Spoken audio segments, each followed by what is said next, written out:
Mr. Speaker, what the government is proposing is to cut the excise tax, 10 cents a litre for gasoline, 4 cents on diesel. We've already cut the consumer carbon tax, 18 cents per litre. We are recycling all the excess revenues from higher oil prices to Canadians. What we are not doing is what the Leader of the Opposition is proposing, which is to substantially increase the deficit, something he's regularly against, by more than $3 billion, because this government can count, Mr. Speaker. This government can count. Mark Carney thinks me and you're stupid. This is what Mark Carney says to cutting fuel taxes. He says, we're not going to cut all taxes on fuel because this government can count. We can count. And then proceeds to spend like close to $200,000 on food for 3 flights. It like you have to think about this, right?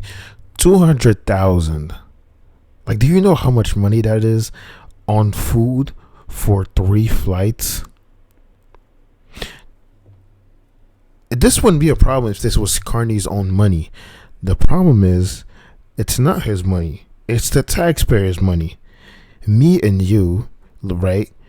Every time this fucking idiot puts in a new tax, me and you, we're the ones that have to pay for this shit. We're the little fucking cattle that have to pay for this fucking $200,000 food or whatever the fuck Carney's eating. Now, this is actually pretty shocking because in 2012, a cabinet minister whose name was Bev Oda spent $16 for orange juice and had to resign because of how much slack she was getting for that expense. Because this is like, you're paying $16, you're paying this premium for orange juice that's going to fall on the taxpayer. Like, you're not even paying this. Like, this isn't coming from your pockets. It's coming from the pockets of taxpayers. And, this is kind of depressing to see because you kind of realize how much mainstream media has power. Because this isn't a story that aired on the news. If CBC was to put this on the news and, like, here in Quebec, Radio Canada, if they were to put this on the news, this would be a major story. But it's not a major story because, well, the government is paying for all these news agencies. So what are you going to do? You're going to critique the prime minister, which it used to be and this is what's so sad. News agencies used to actually be there to critique and tell you the truth about the government. They would be there to put pressure on the government to do the right things. And it feels like it's just not the case anymore. And you can clearly see this with the 2025 election that happened just last year. When Carney and Pierre Poilievre were running against each other, you could see the clear bias in the news, right? Like, Pierre Poilievre was being called, like, people were saying, oh yeah, he's like Trump. Why? They were saying that? They're saying he was a Trump, like a Trump supporter, or like very Trump-like, because he was saying like kind of the same things that Trump was saying in the sense that we have to care for our own country. We have to put our country first. Not only that, but when Carney was doing his whole thing about shitting on America, right? Pierre Poilievre wasn't saying that we should shit on America. He wasn't saying that we should go against them. He was saying like, yo, these are our trade partners, our biggest trade partner. Why would we just fuck them over? But during the whole election, he was being called Trump-like for this very stance. And now what's happening? What are we seeing? Mark Carney goes to New York and he's like, hey, we should negotiate for a better deal. And he's sucking Trump's dick, getting on both his knees, on his fucking palms, and sucking Trump's dick. The United States approaches its 250th birthday. Happy birthday. As the most dynamic, resilient, and inventive country the world has ever seen. As a country whose founding values of liberty, democracy, justice, and openness should continue to serve as guides to its future and the future of the world. That future should include a new partnership with Canada, a true partnership that reimagines cooperation in specific sectors that are deeply challenged by global competition, a partnership with a different Canada, a stronger Canada, a more confident Canada, a country that is applying the lessons from past crises, a country unleashing its enormous potential, a country aggressively translating our belief in openness into dozens of new partnerships, a country that's predictable, reliable, and principled in a world that's anything but. It seems that every day we're reminded that we live in an era of great power rivalry, that the rules-based order is fading, that the strong can do what they can and the weak must suffer what they must.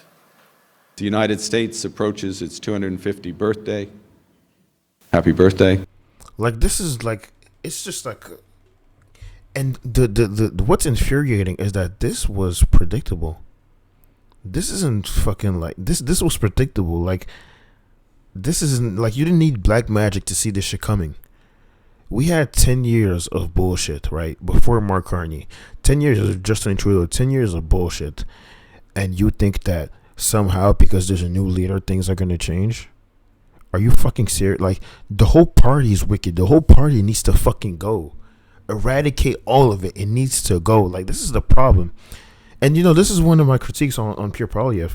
Pierre Poilievre focused too much on Justin Trudeau. The problem isn't Trudeau. The problem is the whole fucking party. Pierre Poilievre focused on Justin Trudeau. His whole thing was like, yeah, Justin Trudeau's bad. We need Justin Trudeau out. He was constantly getting at Justin Trudeau. And then when he left, he just had nothing. Because his whole thing was like shitting on Justin Trudeau, which was very valid, and everybody hated the guy. But then when the new face came up, because he was shitting on Justin Trudeau and the carbon tax, Carney took off the carbon tax and replaced Justin Trudeau. All of a sudden, Pierre Poilievre didn't have, like, he just got lost and lost the election. And, you know, Pierre Poilievre doesn't like to admit it. He had a whole podcast where he said, oh, yeah, well, you know, I'm not going to blame my loss on something else. Dude, if Trump wasn't in power, Pierre Poilievre would have won. Like, that's just, like, it. Mark Carney's whole fucking thing was fuck the United States, fuck Donald Trump. We are Canada. We're a sovereign country, and we can support ourselves. We don't need this shit. Elbows up. We're Canada. Now he's back on his knees, on his hands, sucking dick. Because we need the United States. And this is the thing. This is the truth of it, right? People don't want to accept this truth, but until you accept the fucking truth, you can't move on. Until you accept the truth that Canada depends on the United States, whether it's militarily and economically, like, you're never going to get past that. Because to build an army, you have to admit that you depend on the United States too much. To develop your economy off of the United States, you have to admit that, hey, we depend on these guys too much. Carney admitted that. He did that. That's a good thing. But he's running right back to them. Because he's realizing it's not sustainable. China's not going to save you from this shit. Now we're in a technical recession. We've had two quarters where Canada's growth was negative. And, you know, you don't need to base yourself off of these numbers to realize that the country has been in a recession for a fucking while. Like, if you're somebody that's young, that's looking for a job like myself, you realize, like, this whole thing is fucked. Finding a job is impossible. I work in a grocery store currently, and we have people with full-on degrees, like university degrees, giving us, like, their resumes because they can't find jobs at all. Like, finding a job, like, even when you go to university, you get a whole fucking degree, you're still struggling. You know, because the economy isn't growing, and, you know, it's due to many things. I think Canada's problem with growth is mainly due to the government that we have. The government that we have, like, they keep doing shit that hinders literally, like, our economic growth. We can't grow with this fucking government in place. It's just impossible. Like, when you have a government that literally can't do the minimum, which is remove taxes on gas, like, they just can't do it because, oh, we can count. But then the same fucking guy, the same fucking leader that goes out, takes a flight, spends 200 grand on food tells you that he can count.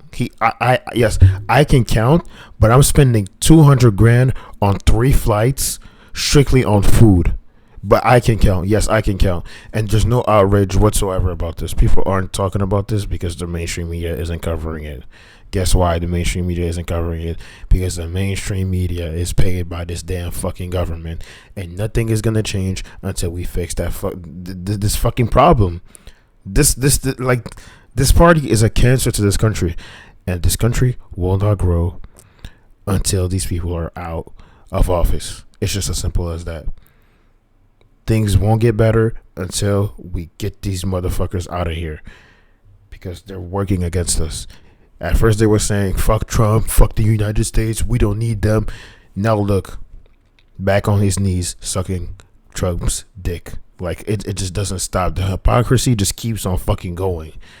So, we'll just have to pray, people. Actually, no, we're not going to have to pray. We're going to have to actually... me personally, I'm going to keep making these videos, right? Keep making these videos so that people can fucking see the hypocrisy of and what's going on in general, because it really shouldn't be like this. It just shouldn't be like this. So thank you for your time. Thank you for watching. I hope that, because I know that there's people that feel the same about the country and the way and the state that it is in currently. I hope that, you don't feel alone anymore, and having these thoughts, because I every time I see news about Canada, it just gets more and more depressing and angering, because it's like, dude, like, this was predictable. This isn't surprising. This was predictable. We knew this would happen, and now it's happening. So yeah. But thank you for watching. I really appreciate you sitting through this, and I'm gonna keep dropping these videos.